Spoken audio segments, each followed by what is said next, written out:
Irmãos, vamos abrir a nossa Bíblia no Evangelho segundo escreveu João. Então, o Evangelho de João é o quarto livro do Novo Testamento. Evangelho conforme escreveu João, capítulo de número 21. Capítulo de número 21. Nós vamos ler do versículo 15 até o versículo 23. Evangelho segundo escreveu João, capítulo 15 até o capítulo 21, do verso 15 até o verso 23. Nós vamos ler esse texto, esses versos. Eu vou ler em voz alta, a igreja acompanha de forma silenciosa, mas nós vamos deter essa exposição nos versículos 15 até o 17.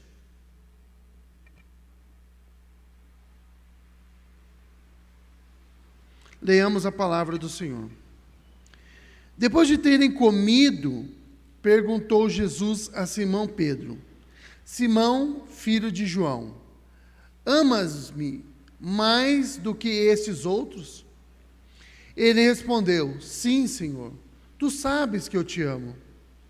E ele lhe disse: apacenta os meus cordeiros.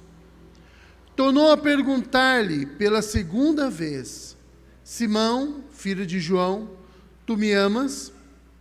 E ele lhe respondeu: Sim, Senhor, tu sabes que eu te amo. Disse-lhe Jesus: pastoreia as minhas ovelhas.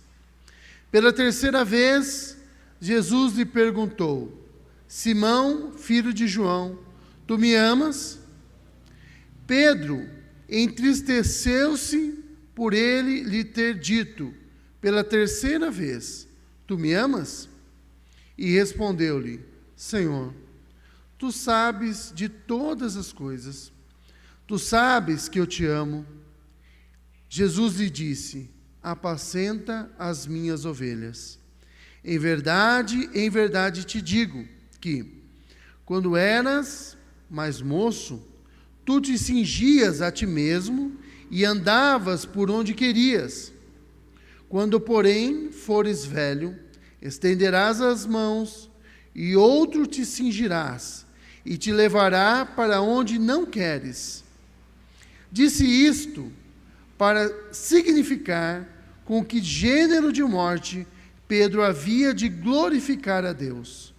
Depois de assim falar, acrescentou-lhe: segue-me.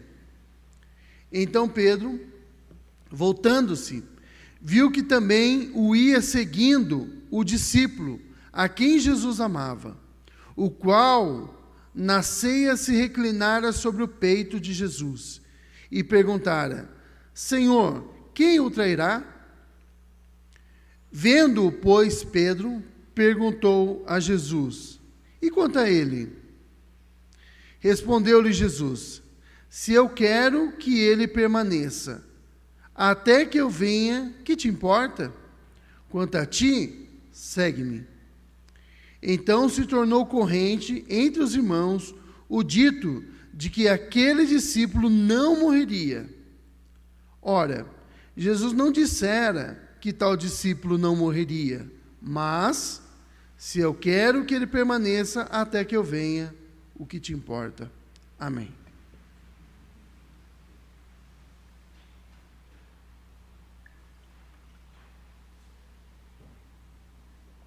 Irmãos, nós vamos, como eu disse, deter essa exposição dos versículos 15 até o versículo 17. Mas era preciso a gente ler toda essa seção do livro de João para que a gente pudesse entender o que está acontecendo. Tá? Ele vai do 15 até o 23.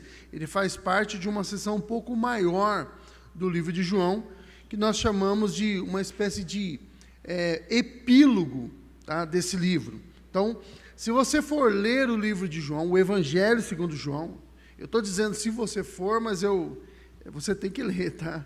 Eu até imagino que você já tenha lido. Mas se você for ler ainda, se você não prestou atenção na sua leitura, você vai ver que parece que João termina o livro ali no capítulo 20. Olha o que ele diz aqui no versículo 30, do capítulo 20. Na verdade, Jesus fez diante dos seus discípulos muitos outros sinais que não estão escritos nesse livro. E se você vai lá para o versículo 25 do capítulo 31, olha o que está escrito. Há, porém, outras coisas que Jesus fez, se todas elas, você vai ver que é praticamente a mesma coisa sendo dita com palavras diferentes. João parece estar terminando o livro dele ali, mas ele pretende, e ele já tinha a ideia de escrever esse último capítulo, ele encerra o livro. Da mesma forma que o livro começa com um prólogo, ali no capítulo 1, quando João inicia a sua narrativa lá na eternidade, né? No princípio ali estava o Logos, né? E o Logos, a palavra, né? E o verbo, traduzido na nossa Bíblia como verbo, e o verbo estava com Deus e tal, e aí ele vai indo rapidamente, ele chega até João, o evangelista, né? Ele dá uma corrida e ele chega até João Batista, que é outro João. Ele dá uma corrida ali e ele apresenta o evangelho. Ele agora encerra o seu livro com essa narrativa final, onde ele pretende resolver alguns problemas que a igreja ali no período em que ele escreve estão passando. Mas que período é esse? Nós não sabemos exatamente quando, mas nós temos uma noção de que mais ou menos esse livro foi escrito entre o ano 85 e 95. As três epístolas de João, o livro de Apocalipse e o Evangelho de João foram escritos nesse intervalo de mais ou menos 10 anos, entre 85 e 95, sendo o Evangelho o último escrito de João. Então é com esse Evangelho que ele termina. Eu sei que o livro de Apocalipse está lá no final, mas é provável que ele tenha sido o primeiro dos livros escritos por João. Tá? Ele está no final porque ele trata das últimas coisas, por isso que ele está ali no final. A ideia não é a Bíblia ela não segue uma ideia cronológica no seu ajuntamento de livros, tá? Mas segue uma ideia mais ou menos lógica, tá bom? Pois bem, Pedro está com os discípulos.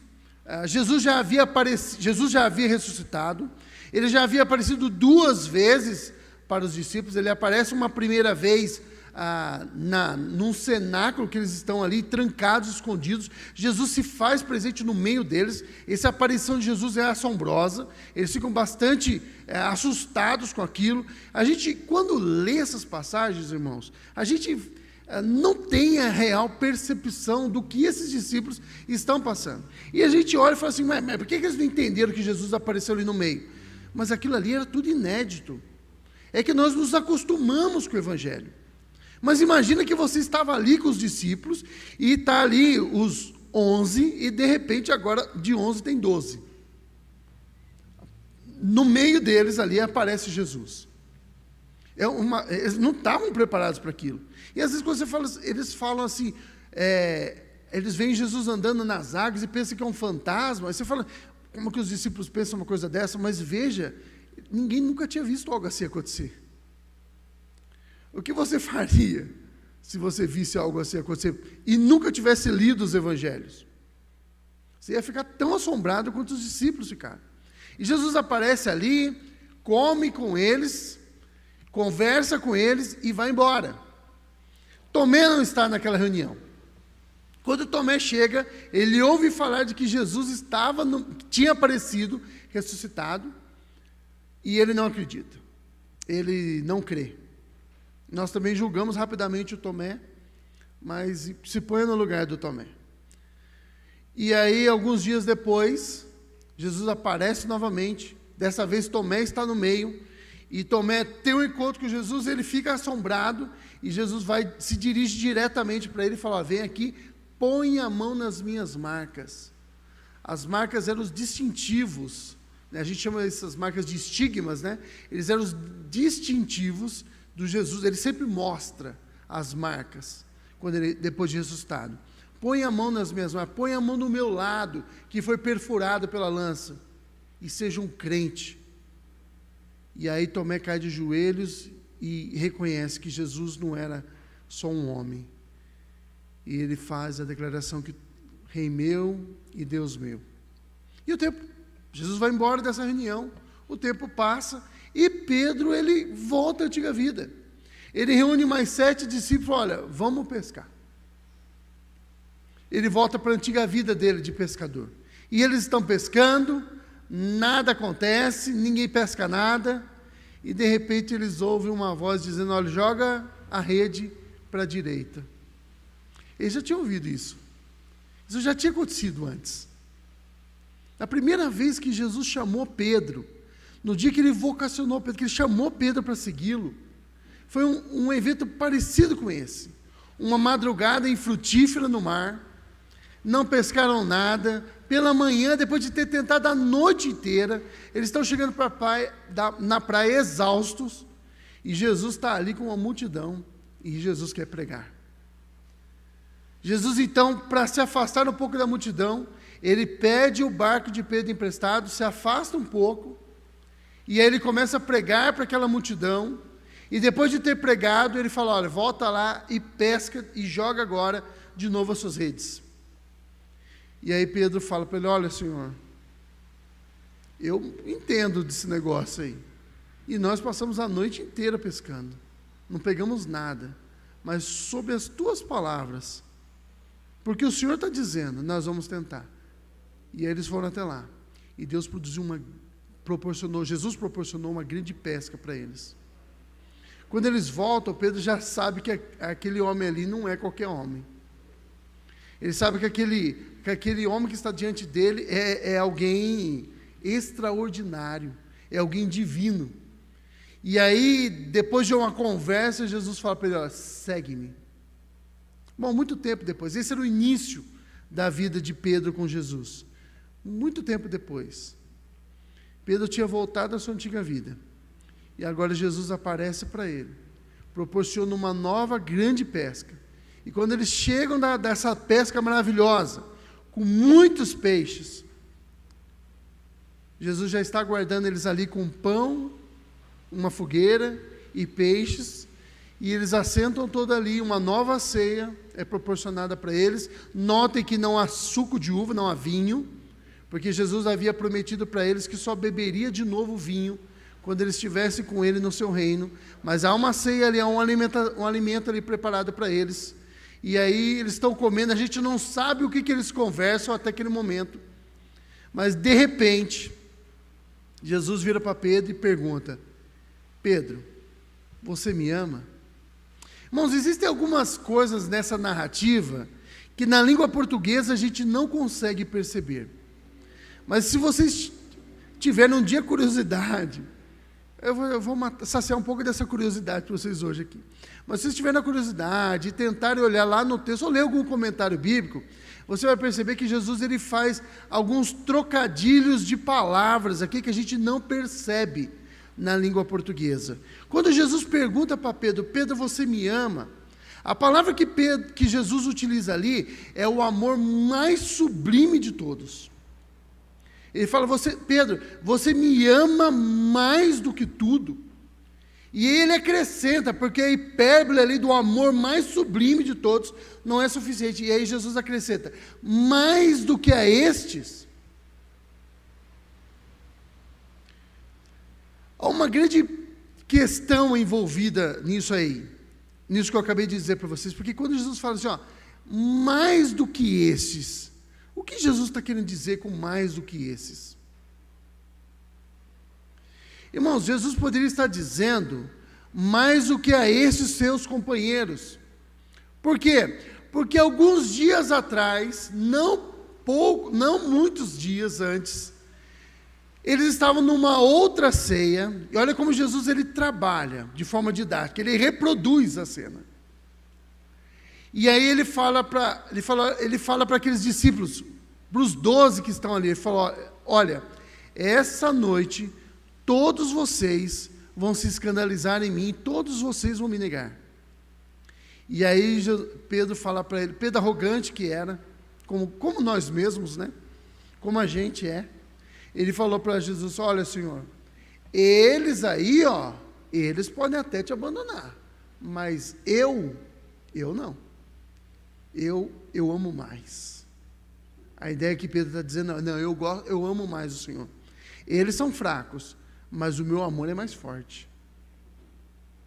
Bom, a gente conhece a história, Pedro não sabia, mas Jesus fala para ele, Pedro, Satanás pediu para trilhar você como milho, como trigo, e eu clamei ao Pai para que a sua fé não desfalecesse.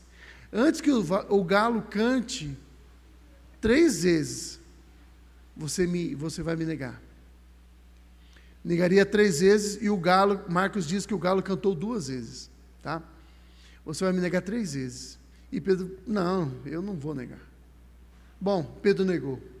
E agora, Jesus está mais ou menos que lançando em rosto dele, dizendo, e aí Pedro, você me ama?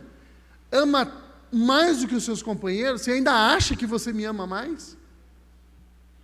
Mas a palavra esses ali, irmãos, ela significa mais do que só aqueles discípulos. Tem mais coisa ali. A palavra esses ali no grego, ela dá uma interpretação dupla, porque Jesus não está se referindo somente àqueles discípulos ali, ele não está perguntando, você me ama mais do que os outros. Jesus está dizendo também, olha, você me ama mais do que a pesca, que essas coisas todas. Por que Jesus está dizendo isso para Pedro? Porque Pedro tinha dito algum tempo atrás também, Senhor, nós te abandonamos tudo por causa do Senhor. O que nós vamos ter? Porque Jesus tinha dito, olha, aquele que não abandonar pai, mãe, família por amor de mim, não é digno de mim. E aí Pedro fala, né, afoito como era, Senhor, nós abandonamos tudo por amor ao Senhor. O que nós vamos ganhar em recompensa? E aí Jesus diz, nessa vida 100 vezes tanto, e no porvir a vida eterna. Então Jesus está dizendo para ele, Pedro, você me ama mais do que os seus companheiros, e você me ama mais do que essas coisas que você disse que havia abandonado, mas na primeira oportunidade você voltou a elas. Pedro, ele não está mais tão ousado quanto antes. E ele, agora humildemente, ele reconhece, Senhor, o Senhor sabe de tudo. O Senhor sabe que eu te amo. Mas a palavra eu te amo ali, ela não é a mesma palavra que Jesus utilizou. Eu vou dizer, eu não gosto muito de usar a palavra em grego, mas eu vou dizer para vocês, a palavra primeira é ágape, é o amor mais sublime, o amor divino. O segundo amor que Pedro usa, porque ele não quer, ele acha que não é digno de usar esse nome, esse verbo, nessa palavra, ele vai dizer, Senhor, eu te amo com amor filéu. É um amor grande também, intenso também, mas não é tão intenso quanto o outro. Eu te amo bastante, eu tenho um grande afeto pelo Senhor. E então Jesus fala, apacenta as minhas ovelhas. E aí depois Jesus pergunta de novo, Pedro, você me ama? De novo o ágape aparece ali. E Pedro não tem coragem de novo, de dizer que ele amava a Jesus daquela forma. E ele usa novamente o filéu, Senhor, eu tenho um grande afeto por ti. E Jesus fala novamente, aqui na nossa Bíblia aqui, é porque Jesus faz trocadilhos de palavras, e ele vai dizer, alimenta, apacenta, e as ovelhas também, ele fala ovelhas e cordeiros, tá? Jesus faz esse trabalho de palavras aí. E aí Jesus vai dizer de novo para ele, alimenta então, apacenta as minhas ovelhas. E pela terceira vez, Jesus pergunta, Pedro, só que agora Jesus não usa mais o ágape. Jesus vai usar a mesma palavra que Pedro está usando. Ele vai, Pedro, você me ama? Com esse amor que você está dizendo que você me ama? E aí a Bíblia diz que Pedro se entristeceu. Ele se entristeceu por 2 motivos, irmãos. Porque ele sabia exatamente porque Jesus estava perguntando 3 vezes. Porque ele havia negado 3 vezes. E agora Jesus não pergunta mais se ele ama com aquele amor mais sublime. Mas a pergunta de Jesus é, você me ama até com esse amor aí? Você tem certeza que você me ama? Com um amor tão menor, mas você me ama? E aí Pedro fala, Senhor, tu sabes de tudo. Eu não te amo como eu achava que te amava. eu não te amava mais do que os outros, e eu vi que minha fé é tão fraca que até manter a minha convicção, eu não consegui. Mas eu te amo com esse amor. E Jesus fala, então, Pedro, apacenta as minhas ovelhas. Irmãos, tem algumas verdades e algumas lições que nós precisamos tirar desse texto. E é isso que esse trabalho de letras gregas, de palavras gregas, não é o meu objetivo aqui. Não é o objetivo dessa mensagem. O objetivo dessa mensagem, irmãos, é que nós precisamos reconhecer que nós precisamos amar Jesus. Que nós precisamos amar a Jesus de todo o nosso coração. A pergunta de Jesus e a exigência de Jesus, ela tinha um objetivo, era restaurar Pedro. Jesus precisava restaurar Pedro, porque Jesus ia embora. Ele ia voltar para o lar, ele ia voltar para a glória. Os discípulos não teriam mais a presença física de Jesus. Se você ler capítulo 17 de João, a oração sacerdotal, Jesus diz o seguinte: Senhor, enquanto eu estava no mundo, eu cuidei das ovelhas que tu me deste. Mas agora, irmãos, Jesus não poderia ficar. Ele estaria presente espiritualmente com a igreja, mas eles não veriam mais a Jesus. Eles não poderiam enxergar Jesus mais. E agora Jesus precisava que alguém o substituísse. E ele estava chamando Pedro: eu preciso que você assuma a liderança e que você cuide das minhas ovelhas. As minhas ovelhas não podem ficar sem um pastor. As minhas ovelhas, elas precisam ser cuidadas. Irmãos, o fato é que Pedro cumpriu a ordem de Jesus. E ele preparou discípulos que cumpriram depois deles. E os apóstolos prepararam pessoas que continuaram cumprindo o apacentar das ovelhas de Cristo, de modo que nós estamos aqui hoje. Eles provaram o amor por Deus, por Cristo. Pedro teria que provar o amor por Cristo, porque aquele que ama Jesus, ele prova o seu amor.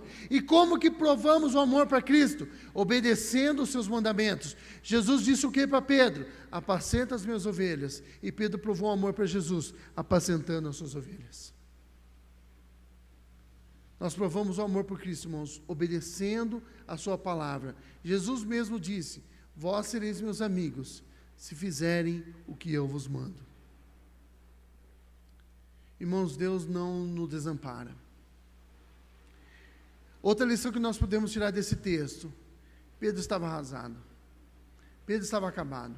Ele já tinha desistido, ele já achava que não era mais para ele, ele já estava convicto que ele não era tudo aquilo que ele imaginava que era. Mas Jesus vai até ele. Como ele veio atrás de nós um dia. Como ele nos buscou um dia, ovelhas perdidas do seu aprisco. Porque ele estava chamando para ser o pastor das suas ovelhas. Mas ele próprio, Pedro, ele era uma ovelha do seu aprisco. E lembra daquela ovelha que estava desgarrada, a 70ª ovelha? Pedro era a 70ª ovelha naquele dia, como nós um dia fomos também. E Jesus veio até nós e nos atraiu de volta, nos colocou na presença dele, nos fortaleceu, nos restaurou. E como o pecado tinha sido público, Pedro é restaurado publicamente por Jesus, para que não restasse nenhuma dúvida de que aquele discípulo tinha sido comissionado para Jesus, para ser aquele que cuidaria, ser o líder do colégio apostólico depois dele. Irmãos, exigir que alguém confesse o seu amor, como Jesus fez, é uma coisa que compete somente a Deus, porque Jesus é Deus. Exigir que a gente ame a Ele com um amor que é o amor mais sublime de todos, é algo que só Deus pode fazer, porque Jesus é Deus. Nós somos ovelhas do aprisco de Deus. Nós somos aqueles a quem Jesus amou. E só há um sentimento que nós podemos nutrir pela pessoa de Jesus: é amá-lo sobre todas as coisas, Amá-los, talvez não consigamos amar mais do que os outros, mas nós devemos persistir em buscar amar mais do que tudo, mais do que o nosso trabalho, mais do que o nosso barco de pesca. Mas eu não tenho nenhum barco de pesca. Mas você tem o seu trabalho, você tem o seu carro, você tem a sua família, você tem alguma coisa que você valoriza, sua casa, seus bens. É acima de tudo isso que nós devemos amar Jesus, de todo o nosso coração. E por fim, ali no versículo 19, Pedro diz para Jesus: segue-me. Irmão, seguir a Jesus não é fácil. Seguir a Jesus significa andar nos passos de Jesus. Seguir a Jesus significa ser semelhante a Ele. Seguir a Jesus é semelhante, esse passo de seguir é semelhante ao que foi para Moisés seguir a nuvem, quando eles estavam no deserto. Depois que o povo de Israel lá fabricou aquele bezerro de ouro, e aí Deus derrama juízo sobre aquele povo, e então Deus fala para Moisés o seguinte: olha, Moisés, eu não vou mais com vocês. Eu vou mandar o meu anjo, vou cumprir a minha promessa, mas eu não vou com vocês.